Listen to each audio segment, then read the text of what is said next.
अधिकरण आरंभ होता है या भी पूर्व।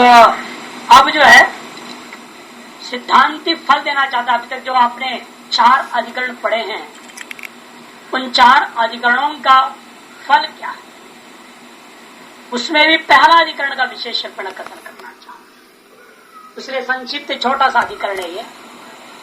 यहाँ पर जो प्रसंग संगत्या विचार कर रहे हैं कि भाई स्वतंत्र रूप प्रमेय का 3 अधिकरणों में विचार हुआ, उसी का दृढ़ीकरण करने के लिए अब क्या करने जा रहे हैं। आद्य अधिकरण में जो कहा था पुरुषार्थ होता शब्दार्थ, उसी को यहाँ पर अतएव इत्यादि से फल कथन करने जा रहे हैं। अतएव च अग्निंदनाद्य अनपेक्षा,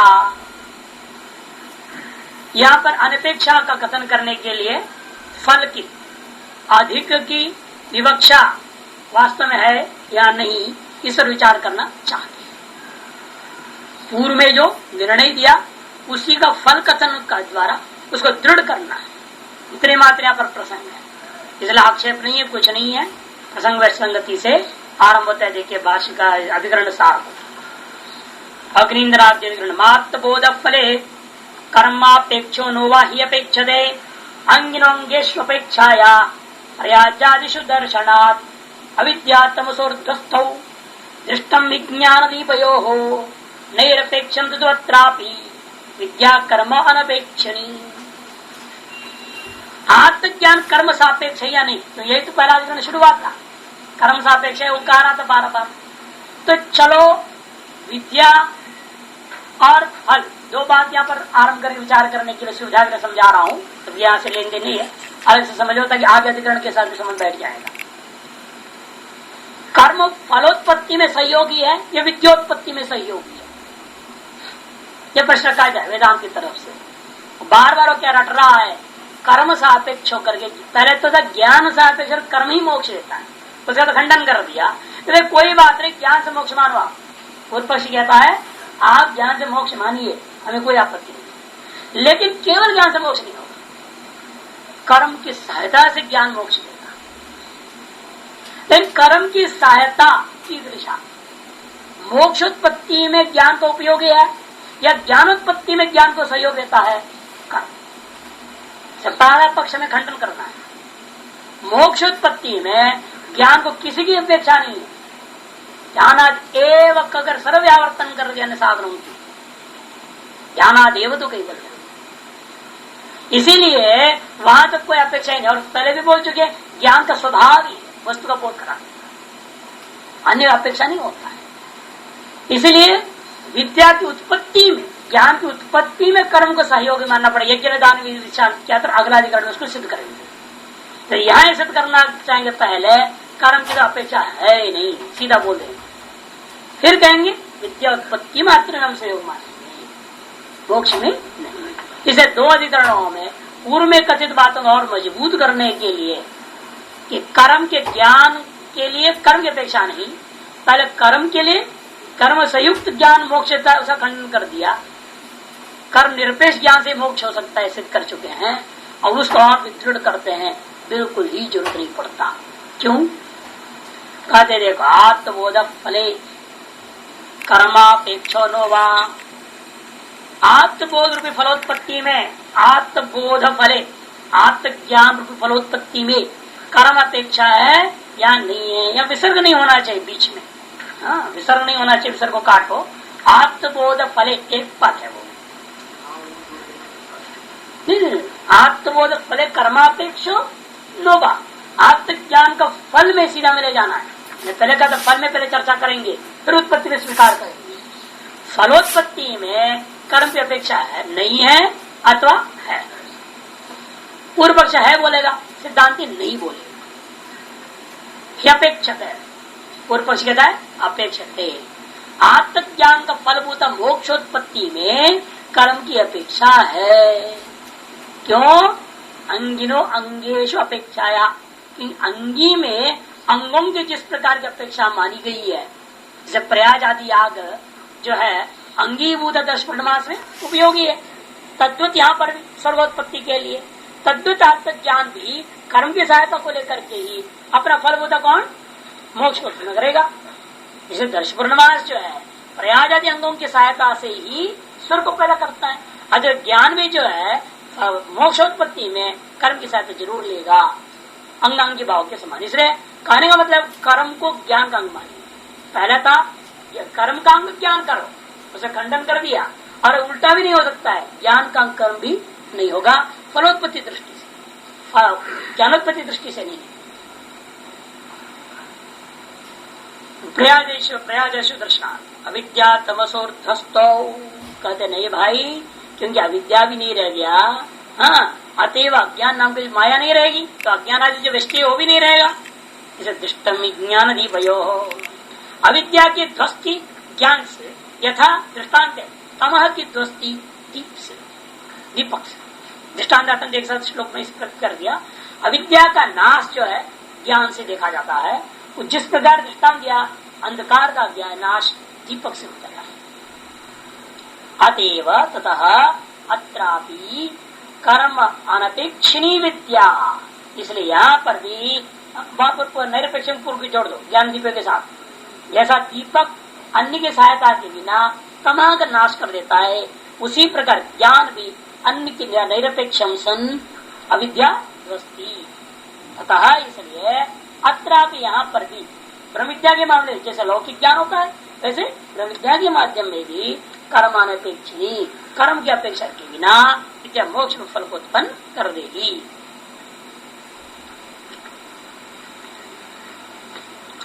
भाष्य पुरुषार्थ शब्दात् व्यवहितम अपि संभवात् अतः इति परामर्श। यद्यपि व्यवहित है ना, 3 4 1 में था कालाधिकरण, उसी का फल कथन करता हुआ एक तरह से यहाँ संपादन कर रहे हैं। व्यवहितम अपि संभवात्, उसके साथ जोड़ना प्रसंग कर देना संभव था दृढ़करण करने के लिए, अतः इत्यादि के द्वारा उसको परामर्श कर दिया। माने पुरुषार्थत्वादेव, विद्या का फल मुख्य फल परम पुरुषार्थ मोक्ष होने के कारण से क्या होगा, इत्येतम अपि संभवात्, अतः के द्वारा उसको परामर्श करके जोड़ दिया। अतएव च विद्यायाः, माने पुरुषार्थ हेतुत्वादेव, अतएव माने विद्या जो है पुरुषार्थ का साधन होने से, ऐसे प्रथम सूत्र के साथ जोड़ देना, प्रतिपादिकरण पाद का होने से अग्निंदनादीनि आश्रम कर्माणि विद्या स्वार्थ सिद्धौ नापेक्षितव्यानि।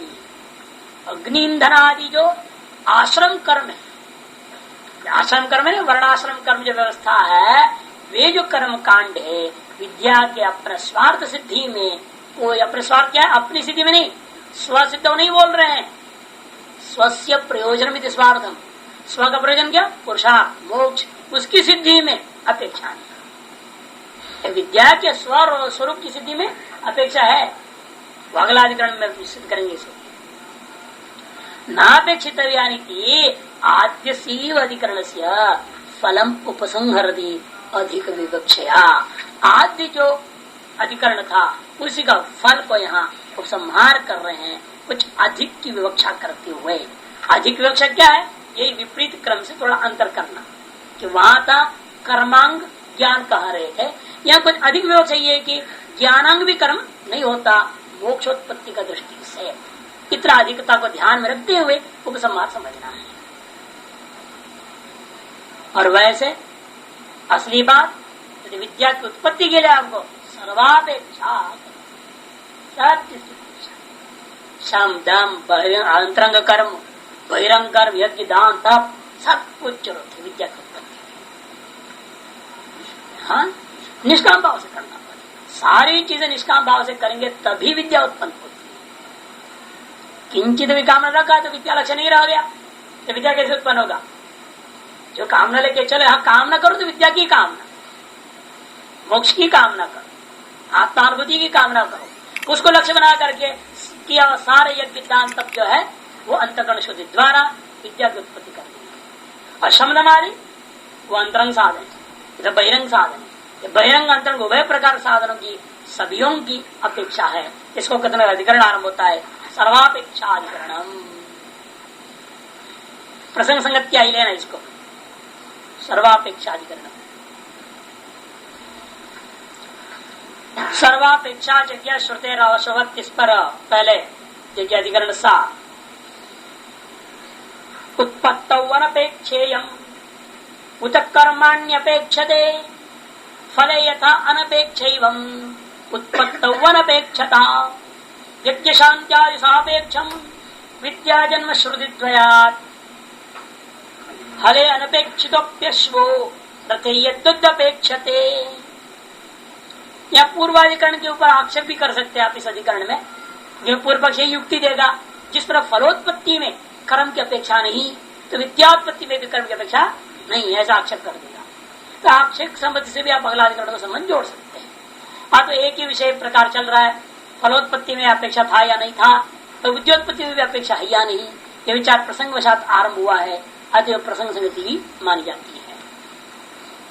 सर्वापेक्षाधिकरण में उत्पत्तौ अनपेक्षायम् उत कर्माणि अपेक्षते। कर्माणि विद्योत्पत्तौ अपेक्षा अस्ति नास्ति। पूर्व पक्ष नास्ति, सीधे बोल दो कर्माणि न अपेक्षते उत अपेक्षा अस्ति। पहला अनपेक्षा है ना, अनपेक्षे अनपेक्षायम् उत अपेक्षते किम कर्माणि कस्मिन् उत्पत्तौ। मैंने विद्योत्पत्ति आता फिर विद्या समझ लेना, विद्योत्पत्ति में भी कर्मों की अपेक्षा नहीं है अथवा है। पूर्व पक्ष कहता है यथा फले अनपेक्षा, जब फल में जिस प्रकार से अपने कर्म की कोई अपेक्षा नहीं है तो विद्या की उत्पत्ति में भी अनपेक्षता। सिद्धांत नहीं, यज्ञ शांत्यादि सापेक्षम, शांति से शमन, तो शमन दीक्षा सूत्र है ना, ये बृहदारण्यक का मंत्र है, शमन दीक्षा क्षण, और यज्ञ यज्ञ निदान तपसा ये भी बृहदारण्यक में आया हुआ है। दोनों में कर्ण में शब्द बावड़ी भी है, कर्ण है ना, यज्ञ निदान तृतीयांश है, संबंध बोध भी कर रहा है, साध्य साधन भाव। इसीलिए यज्ञ मैंने यज्ञ निदान कर्मणा और समाधि को शांत्यादि की अपेक्षा किसमें है, लेकिन विद्या जन्मो, विद्या का जन्म इनकी अपेक्षा है। श्रुति द्वयात्, अलग दो श्रुतियों क्या अलग दृष्टांत है। जैसा देखिए घोड़ा है, हल जोतने के लिए घोड़े की अपेक्षा नहीं है, इसका मेरे की उसकी अपेक्षा कहीं भी नहीं है, संसार किसी भी काम के लिए नहीं है इसकी अपेक्षा, ऐसा नहीं कहना है। अन्यत्र रथ में उसका जो कर काम किया जाता, संसार में ऐसा कोई वस्तु नहीं है जो किसी काम के होता ही नहीं। अरे बोलकर डांट कर तुम किसी काम के लिए हो, डांट दिया जाता है, उसका मतलब ये नहीं कि फालतू ही है, बिल्कुल उसका जन्म ही फालतू, जीवन ही फालतू, ऐसा नहीं है। और कुछ भी नहीं तो संसार में जो बोलते ना संतुलन बनाने के लिए संख्या की जरूरत होती है ना, तो उसके लिए पूरा हो जाएगा बैलेंस के, उसका जिंदा रहने से संतुलन बना। एक जीव है ना, आदमी घूम रहा है, एक जीवा तो घूम रहा है, दो चार रोटी खाता है ना, वो वजह से एक संतुलन बना हुआ है। फिर उतना हम खाने वाले में तो अभाव हो जाएगा, वो खा रहा है, तो खा रहा है, जी रहा है, इससे संतुलन बन जाता है प्रकृति। तो कुछ नहीं तो इतना प्रयोजन तो है ही, प्रकृति का संतुलनार्थ जन्म मरण तो हो रहा है। इसलिए कहते कि भाई बिल्कुल ही व्यर्थ ऐसा संसार में कुछ भी नहीं हो सकता। देखो इसका एक में अपेक्षा नहीं है तो उसको कहीं भी अपेक्षा नहीं कर सकते आप, ये तात्पर्य। अतएव एकत्र अनपेक्षित वस्तु अन्यत्र सापेक्ष होने में कोई आपत्ति नहीं। घोड़े के समान दृष्टान दिया, जैसे हल लगाने में इसकी अपेक्षा न होने पर भी, खेती करने में इसकी अपेक्षा न होने पर भी, रथादि के साथ जोत करके जो है युद्धादि में या यात्रा आदि में उसका अत्यंत उपयोग देखने को मिलता है। तद्वत कर्म भी यहाँ पर समझो, भले फल मोक्ष की उत्पत्ति में उसकी कोई अपेक्षा नहीं है, किंतु विद्या की उत्पत्ति में उसकी पूर्ण अपेक्षा है। सर्वापेक्षाधिकरण आरंभ होता है, इसका पहला सूत्र है सर्वापेक्षा जिज्ञा श्रुतेर अश्ववत। सर्वापेक्षा विद्योत्पत्ति में सारे चीजों की अपेक्षा है, जितना नियम अपने ऊपर लागू कर सको, जितनी शक्ति से उसका पालन कर सके, वो सारा चीज की अपेक्षा है। कर्म भी उपासना, इसे सर्व कह दिया, ये नहीं कि केवल उपासना ले लोगे आप, अरे ब्रह्म विद्या उपासना करते काम चलेगा नहीं, कर्म भी करना जरूरी है। इसलिए भगवान भी गीता में सेवया जोड़ दिया है ना, बहिरंग साधनों में सेवया जोड़ दी। क्यों जोड़ दिया? वो सेवा क्या चीज है? बिल्कुल शारीरिक बाह्य कर्म है वो। तो जोड़ने का मुख्य लक्ष्य यही है कि केवल उपासनाओं से भी सीधे ब्रह्म विद्या उत्पन्न करने की चेष्टा करो तो नहीं होने वाला है, कर्म सापेक्ष।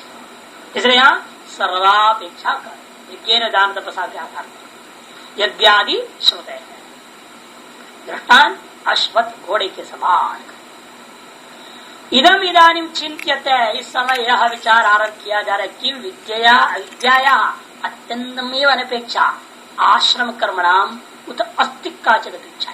विद्या को अपना फलभूता मोक्षोत्पत्ति करने में है, भले किसी अन्य की अपेक्षा है या नहीं है, आपने खंडन कर दिया, किसी की अपेक्षा नहीं है, लेकिन विद्या को अपने स्वरूप सिद्धि के लिए किस चीज की अपेक्षा है या नहीं बताया। विद्या से होने वाला कार्य के लिए किसकी जरूरत नहीं है। जैसे बेटा पैदा हो जाए, वो ऐसा समर्थ पैदा हो गया, उसके पैदा होने के बाद उसको किसी की जरूरत नहीं पड़ी, है ना। वो समर्थ है, हमारे सारे चीज कर लिया उसने, उसके बाप की कौड़ी की भी जरूरत ना पड़े, गलत चीज। लेकिन उसके पैदा होने के लिए तो जरूरत पड़ा, बाप की नहीं जरूरत पड़ी। फिर बच्चा कहां से पैदा हो गया, उसके पैदा होने के लिए अपेक्षा है, लेकिन उससे होने वाला अन्य की चीजों के लिए उसको भले ही अपेक्षा हो या ना हो, गलत बात बनती। दोनों बातें अलग अलग होता है।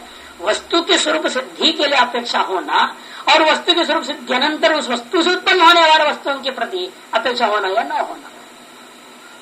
कई बार अपेक्षा हो जाती है, उसकी उत्पत्ति के बाद भी अपेक्षाएं होती है। अब बच्चा पैदा हो जाए तो उसे तुरंत समर्थ थोड़ा हो जाएगा, उसको पढ़ाना पड़ता है, लिखाना। जब तक नौकरी नहीं मिली, कई आजकल के जमाने में नौकरी में भी बाप को साथ देना पड़ता है। लड़की की अपनी अकल से योग्यता से नहीं मिलता नौकरियां, और बाप सिखारिश लगाता है, नेता वेता को पकड़ता है, पैसा खिलाता है, कहीं कुछ कहीं कुछ कहीं कुछ, तब जाकर के नौकरियां मिल रही है। तो जब तक पूर्ण पैर पर नहीं खड़ा रहा तभी अपेक्षा है उसकी, केवल उत्पत्ति मात्र में नहीं, उत्तरकाल कार्य में भी अपेक्षा होता है। इसलिए संशय होता है यहाँ पर भी, या तो अपेक्षा कहीं भी नहीं है, ये भी हो सकता है, न उत्पत्ति में अपेक्षा न उसी कार्य में अपेक्षा। यह सिद्धांत ही कहते नहीं, एकत्र अपेक्षा न होने पर भी अन्यत्र की अपेक्षा जरूर है। यह सिद्धांत देना है। इदम चिंतित क्यों विद्या अत्यंतमेव अनपेक्षा, विद्या की अत्यंत अनपेक्षा माननी चाहिए। अथवा किसकी आश्रम कर्मों का, ब्रह्मचर्य आश्रम वाला है, कोई गृहस्थ आश्रम वाला है, कोई वानप्रस्थ वाला है, कोई संन्यास आश्रम वाला है, जो जिस आश्रम का है तब आश्रम विहित कर्मों का विद्या को अपने स्वरूप सिद्धि करने के लिए, अपनी प्राकट्यता के लिए अपेक्षा नहीं है। अथवा अस्ति मन है, काचित अपेक्षा, किसी प्रकार की अपेक्षा है। तत्र अतएव अग्निंदनादीनि आश्रम कर्माणि विद्या स्वार्थ सिद्धौ नापेक्षन्ते एवं अत्यंतमेव अपेक्षायां प्राप्तायाम इदम उच्यते। आगे ना, जिस प्रकार आपने कहा था विद्या के द्वारा स्वफल सिद्धि में आश्रम हित कर्मों का किसी भी प्रकार, अग्नि ईंधन आदियों का किसी भी प्रकार की अपेक्षा नहीं है, उसी प्रकार से हम कहते हैं विद्या के स्वयं की उत्पत्ति में भी नात्यंतम अपेक्षा, बिल्कुल इसकी अपेक्षा ही नहीं, अनपेक्षायाम प्राप्तायाम इदम उच्यते। सर्वापेक्षा च यज्ञाय शर्ते अश्वत्थ अपेक्षित विद्या सर्वाणी आश्रम कर्माणी नात्यंतम अनपेक्षा। विद्या जो है स्वस्वरूप सिद्धि के लिए समस्त कर्मों की, आश्रम कर्मों की अपेक्षा जरूर रखती है, न अत्यंतम अनपेक्षा, अत्यंत अनपेक्षा नहीं कहा जा सकता। न वृद्धम इदम वचन अपेक्षित आश्रम कर्माणी विद्या न अपेक्षित चाहिए। अगे ना, पूर्व पक्ष को भी पकड़ में नहीं है, हम तो शुरू से आपको भूमिका बांध दी है फलोत्पत्ति स्वरूपोत्पत्ति में, लेकिन वो पूर्व पक्षी कहता है कैसी बात कर रहे हो, पूर्वाधिकार में विद्या को किसी चीज की अपेक्षा नहीं और यह विद्या को अपेक्षा है। समझाओ क्या बात है, ऐसे विरुद्ध कैसे बोल रहे हो? सीधे सुनोगे तो ऐसे लगता है विद्या में अपेक्षा नहीं, विद्या में अपेक्षा है। किसके लिए वो बात पकड़ नहीं रहा?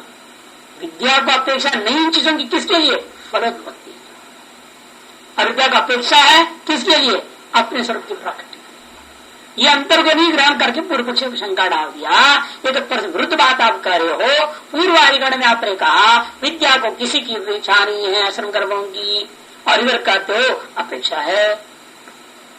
तब सिद्धांत कहता नैतिक ब्रह्म। अरे भाई, थोड़ा विभागपूर्वक समझो इस बात को। उत्पन्ना ही विद्या, विद्या उत्पन्न हो जाए उस होने के बाद में फल सिद्धि प्रति न किंचित अन्य अपेक्षा। पूर्वाधिकरण के रहस्य फलोत्पत्ति के लिए वो विद्या उत्पन्न होने के पश्चात फलोत्पत्ति में किसी की अपेक्षा नहीं। जैसे आपने आंखों से देखा, वो घट था, आप अयं घट ज्ञान उत्पन्न हो गया। इस अयं घट ज्ञान उत्पन्न होने के बाद जो न्यायिक आदि लोग हैं, अन्य लोग भी मानते हैं एक अनुव्यवसाय ज्ञान है ना, घट ज्ञान ज्ञातो घट, मैंने इसको जान लिया, ये निश्चय करने के लिए क्या दो बार घट की अपेक्षा है या चक्षु की अपेक्षा है, किसकी अपेक्षा है? बाई किसी चीज की अपेक्षा नहीं करती। जिन चीजों से ज्ञान पैदा हुआ उनमें से किसी भी साधन की अपेक्षा नहीं है। ज्ञान का भी साक्षात्कार, ज्ञान का भी जो फल भूता अनुव्यवसाय ज्ञान जो न्यायिकों की भाषा में है वो उसकी उत्पत्ति में, या ज्ञान प्रत्यक्ष वेदांत भाषा में ज्ञान का प्रत्यक्ष होने में अन्य बाह्य साधन की अपेक्षा।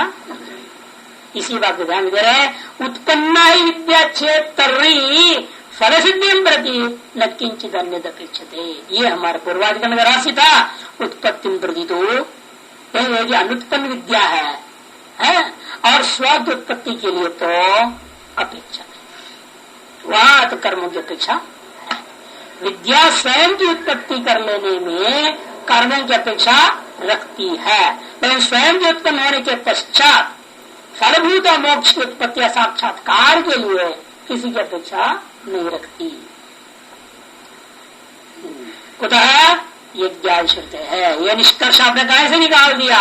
कद यज्ञादि श्रुते है, यज्ञादि जो श्रुति है, यज्ञ निदान तपस्ते जो मंत्र है यही प्रमाण है।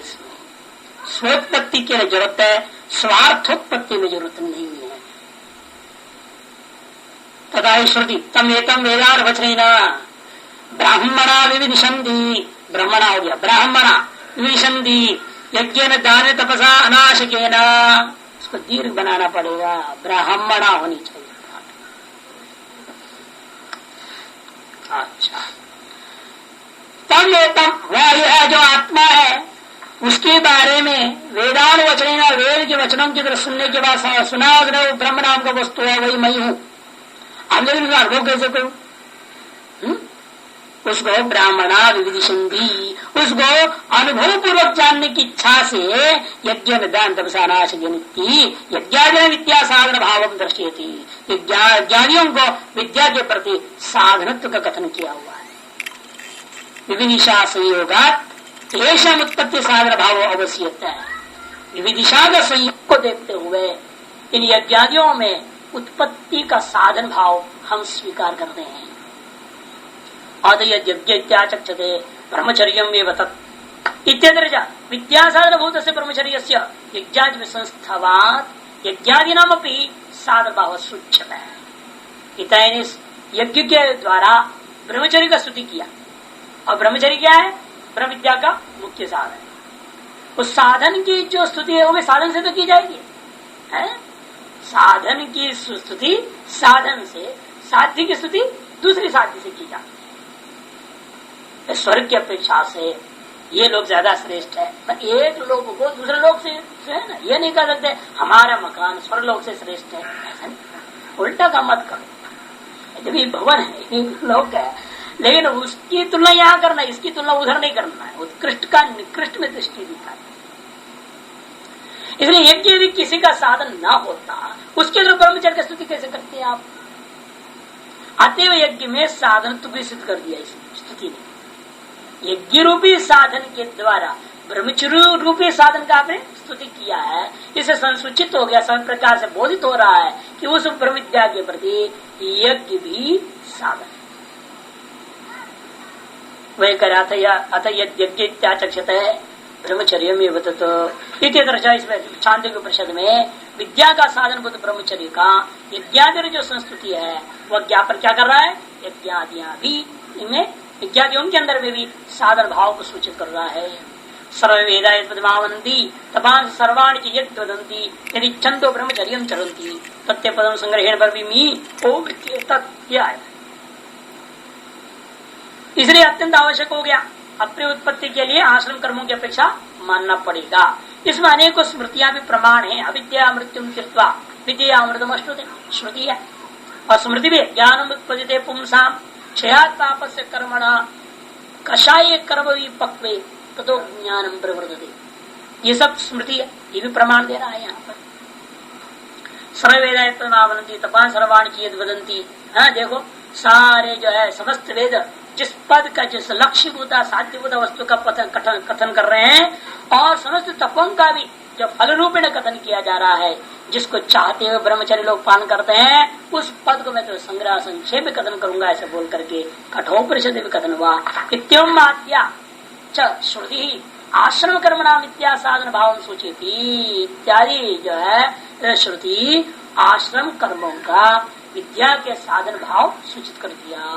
स्मृतिरपि कषाय पक्ति कर्माणि ज्ञानंत परमागति कषाय कर्मई पक्वी तो ज्ञानम प्रवर्तते। कषाय जब कर्म से पकते हैं और ज्ञान का फल क्या होता है? परमागति है। और कषाय का कर्मों के द्वारा कषाय के परिपक्व होने पर ही ज्ञान की प्रवृत्ति हो पाती है, उसके बिना नहीं। अर्थ क्या है? कर्म क्षय कषाय क्षय के लिए कर्म अपेक्षा और कषाय क्षय के बिना ज्ञान नहीं होगा। ज्ञान के लिए कषाय क्षय के लिए कर्म, और जो कर्म ज्ञान के लिए उपयोग हुआ कि नहीं हुआ? परंपरा इत्याद्या अश्वती दृष्टान दे रहा है। योग्यता निदर्शन, यह योग्यता का दृष्टांत है। अश्व में भी एक के प्रति योग्यता न भी हो, दूसरे के प्रति योग्यता है। यथाच योग्यता अवश्यन अश्व न लांगलाकर्षण युज्यते। इस योग्यता की वजह से घोड़े से कोई खेती में हल जोतता नहीं है। रथचर्यायाम युज्यते, लेकिन उसकी सामर्थ्य ऐसा है और रथ का जो है खींच के लिए चलने में यात्रा आदि में उपयोगी होता है। एवं आश्रम कर्माणि विद्या फल सिद्धो नापेक्षन्ते। इसी तरह से आश्रम कर्म भी विद्या के फलोत्पत्ति करने में किसी प्रकार की अपेक्षा नहीं रखते। उत्पत्तौ च अपेक्षन्ते की, इन उत्पत्ति में उनकी अपेक्षा जरूर है। श्रमदमाद्युपेतस्या तथापि विदेहे तदंगतया तेषाम अवश्य अनुष्ठेयत्वा। एक देशी शंका करता है, महाराज कर्म को क्यों घसीट रहे हो?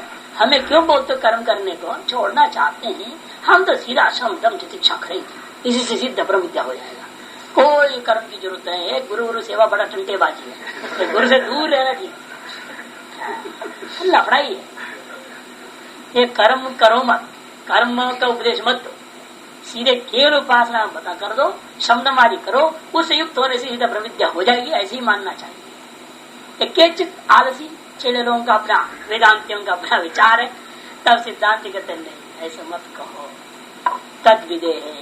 यदि ऐसा ही होता है ना, श्रुति विधि क्यों करती है? ज्ञान दान का प्रसार है, श्रुति विधि कर रही है तो मानना चाहिए, इसकी अपेक्षा है।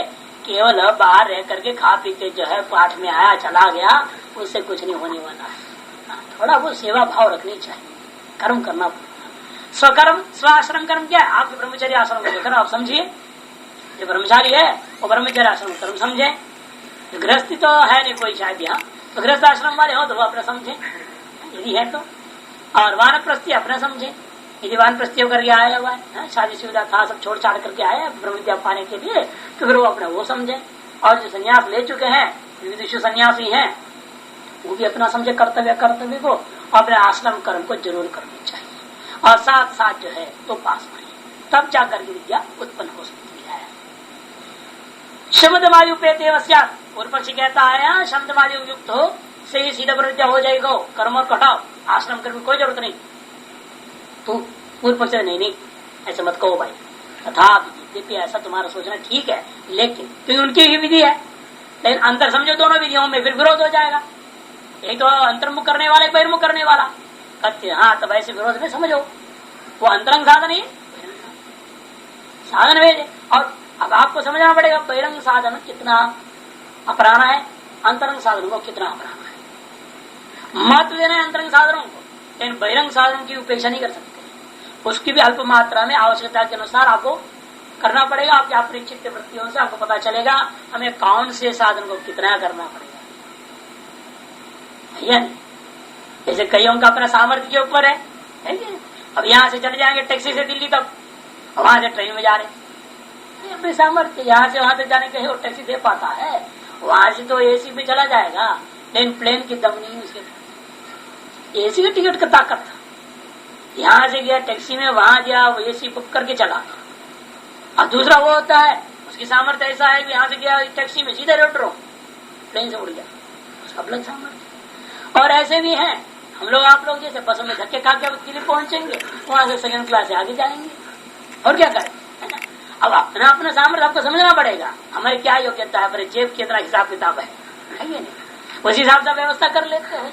यहाँ पर भी ऐसे ही, ये भी साधन है ना, साधनों को अपनाने से पहले अपने अंतःकरण टटोल के देखना पड़ेगा, हमारे अंदर कितना मन कचरा पानी पड़ा है, क्या हम कितना मन हमारी स्वाध्याय में लग रहा है, जब तक में लग रहा है, ध्यान में लग रहा है, नहीं लग रहा है, उसी हिसाब से कितना कौन सा अंतरंग कर्म को हमें अपनाना है, कौन से बहिरंग कर्म को कितना अपनाना है। ये साधनों को अपनाने से पहले अपने आप को अपने थर्मामीटर से समझना पड़ेगा। बाहर दूसरा कोई बता नहीं सकता, कि जिससे जो भी आपसे पूछेगा आप उसको झूठ बोल देते हो ना, समस्या तो ये मानो मन ठीक है, हाँ बहुत बढ़िया प्रसन्न है, बाहर से प्रसन्न बोल देता और अंदर से दुखी दुखी रहता है। क्या करे आजकल, उसको क्या साधन बताओगे, क्या साधन बताएंगे। अब साधन बताना है तो डॉक्टर के पास आप जाओ और कोई बीमारी ना बताओ, क्या करेगा वो, और एक जितनी बीमारी बताओगे उसी हिसाब से तो दवाई देगा। और छिपाओगे कोई बात, जैसे डॉक्टर का क्या दोष है? आपको खुजली अलग गलत जगह भी हो रहा है, अब बोलोगे नहीं शर्म के मारे, तो दवाई कहां से मिले? आगे मारे जहाँ खुजली हो रही, ठीक है, वो आपकी खुजली का दवाई दे देगा। अब दूसरे जगह की दवाई उस दवाई से तो दूर ना हो, उसका क्या दोष है? अरे यहाँ की खुजली अलग होता है, वो उधर जो होता है दांत बोलते उसकी अलग होता है, दोनों की दवाई अलग है ना। तो उसी हिसाब से यहाँ पर गुरु भी एक डॉक्टर जैसा है, अब उसके जाओगे कुछ बोलोगे नहीं, अपनी सारी बात बताओगे तो मैं अपने मन की अवस्था बतानी पड़ेगी, भाई ध्यान होता है नहीं होता है, जप होता है नहीं होता है, पढ़ाई करते उसमें मन लग रहा है कि नहीं लग रहा है, समझ में आती है कि नहीं आती है। कुछ नहीं बताओगे तो क्या पता चलता, और जो पढ़ाए जा रहा हूँ इतने साल से पढ़ा रहा हूँ, अब पता नहीं किसको कितना अकल में गई नहीं गई, क्या हो रहा है क्या नहीं हो रहा है, हमें तो कुछ पता नहीं, समझ में नहीं आता, किसको समझ में आ रहा है नहीं आ रहा है, पकड़ रहा है नहीं पकड़ रहा है। क्यों सब बात जो करते हैं अपने आप ये मान के चलते बिल्कुल हम परफेक्ट है, हमारा अंतःकरण बिल्कुल शुद्ध है, हम बिल्कुल योग्य अधिकारी है ब्रह्म ज्ञान के, और आप ये जाओ और आप सीधा मुक्त हो जाए, तो ठीक है भाई लिए जाओ, हमारा क्या बिगड़ रहा है। लेकिन कहां तक अनुभव कर पाएंगे आप, उसको नहीं कर पाएंगे तो आप नहीं मानेंगे। इसलिए यहाँ पर शास्त्रकार कहते हैं, पूर्व पक्ष वाले कहेगा शब्दावधि केवल से हमारा काम चल जाएगा, लेकिन नहीं, तद विदेश तदंगत्या श्रुति समझ रही है हर व्यक्ति समान रूप में इसके अधिकारी हो नहीं सकता है, हर व्यक्ति स्थिति का पहुंचा हुआ नहीं है कि सुनना उसको काम हो गया। इतना सुनने की भी क्या जरूरत है, हम ब्रह्मा से कितने बार बोल चुका हूँ, सुना नहीं क्या आपने, कितने बार बोल चुके हैं, और चांदोपनिषद पढ़ाते कम से 9 बार तो बोल दिया, तब तो वैसे फिर किसको क्या हुआ, फर्क पड़ा कुछ नहीं। अब बताओ, तो इसका मतलब क्या है, आप केवल अंतरंग साधनों भी अभी परिपक्व नहीं है, बहिरंग साधन में भी कुछ कमी होगी।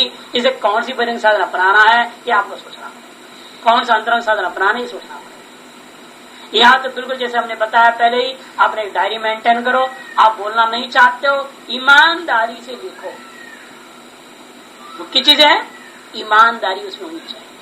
आप अपने को मत ठगिए, और गुरु को ठगने के चक्कर में अपने आप को ठग ले रहे हो, वास्तव में गुरु को क्या बिगड़ता है, मार्गदर्शक को कुछ नहीं बिगड़ता है, बिगड़ता आपका अपना है।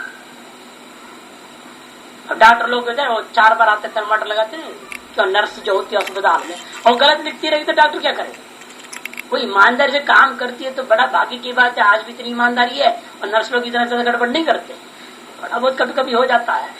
हाँ, तो नहीं तो वो ईमानदारी से लिख देते, इसका इतना था टेम्परेचर, सुबह इतना, दोपहर इतना, शाम को, डॉक्टर बस उसी रिपोर्ट पर तो सब बोलता है, इलाज करता है। जैसे आप भी अपना रिपोर्ट सही लिखेंगे ईमानदारी से, तब आप बोलो नहीं, उस रिपोर्ट को देख के तो हम समझ लेंगे भाई इसका ये स्थिति है, इसके मन की ये स्थिति है, 24 घंटे इतना सात्विक वृत्ति हुआ, इतना रजोगुण हुआ, इतना तमोगुण हुआ, अब इसको क्या इलाज बताई जाए, तब सोची जाएगी। आप कुछ नहीं करेगा तो कैसे पता चले, इसलिए सब जरूरत है, बहिरंग भूता आपको यज्ञ आदि भी जरूरत है, आश्रम कर्म और अंतरंग क्षमता में भी सब जरूरत से तद विधेय है तद अंगतया तेषाम अवश्य अनुष्ठेयत्वात् विद्या का अंग रूपेण उन अंतरंग बहिरंग समस्त साधनों को अवश्य ही अनुष्ठेय समझना चाहिए, अवश्य अनुष्ठेय। यदि कश्चित मन्यता, यदि कश्चित का देश जान करके एक देशी बोल रहा है ना, यदि कोई ऐसा मानता है क्या यज्ञादि ना विद्या साधन भाव न न्याय विद्याभावा, कहता है यज्ञादियों को विधि का साधन मानना उचित नहीं है, क्योंकि ऐसा कोई विधि नहीं। और जो अब मंत्र दिखाए उसे लट लगा रहे, यज्ञ दान तपसा विविधिशंति बोला है ना, विविधिशंति लट लगा रहे, विधि लिखना है। इतवन जाति के श्रुति अनुवाद स्वरूपा विद्या अभिष्ठव परा, वो तो अनुवाद रूपा है विद्या का स्तुति करने के लिए। न यज्ञादि विधि परा, यज्ञादि के विधि पर गुण को नहीं मानना। इत्तम महाभागा विद्या यद यज्ञादि भी अवाप्त, इस तरह से विद्या की स्तुति है, स्तुति का स्वरूप बता रही है, स्तुति का अभिनय जो कहते हैं, स्तुति का अभिनय कर दिखा रहे। कैसे स्तुति कर रही है वाक्य ये बता रही। इत्तम महाभागा विद्या, देखो ये विद्या इतनी महान है कि दुनिया में लोग यज्ञादि के द्वारा इसको प्राप्त करना चाहते हैं। इस प्रकार से विद्या की स्तुति की जा रही है इन मंत्रों से, विधि नहीं है। तब सिद्धांत कहते नहीं भाई ऐसे मत कहो, तथापि तो यद्यपि देखने में स्तुत्यर्था लग रही है, फिर भी शमदमाद्युपेत स्यात् विद्यार्थी, ये भी पूर्व पक्षी बोल रहा थी, फिर भी क्या करना है, शमदमादि से युक्त मात्र को विद्या का अर्थी जो है केवल शमदमादि से युक्त होनी चाहिए। क्यों, यहाँ विधि दिख रहा है, तस्मादेव शांतो दांतो प्रसिद्धो समाहित आत्मन्यव आत्मान पश्यति, अन्यत्र पश्येत करके है ना, इसरो पकड़ रहा है इसको।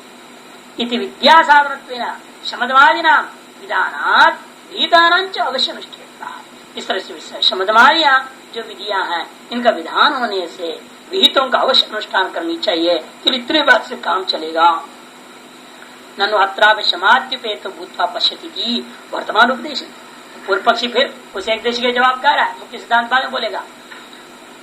कहता है देखिए फिर भी समाद्युपेतो भूत्वा, समाधि से युक्त होकर के पश्यति, ये जो वहां पर है वो वर्तमान उपदेशी है, न विधि ही आपसे शुरू करता है, ऐसे मत कहो। क्यों, तस्मात् एवं विच्छांत, तस्मात् है ना वहां पर यज्ञादि अनपेक्षायाम अपि, यदि आप ये भी रट लो बोले शुरू में कह रहे सिद्धांति यज्ञादि की अपेक्षा नहीं है कहोगे तो भी समाधि अपेक्षित, समाधि तो अवश्यम भावी। और आगे कहती यज्ञादि तूपी अपेक्षित यज्ञ, उसी प्रकार से यज्ञादियों को भी विद्या की उत्पत्ति में अपेक्षा अवश्य मानना चाहिए। क्यों, यज्ञ तो फिर पूर्व पक्ष उठेगा जवाब।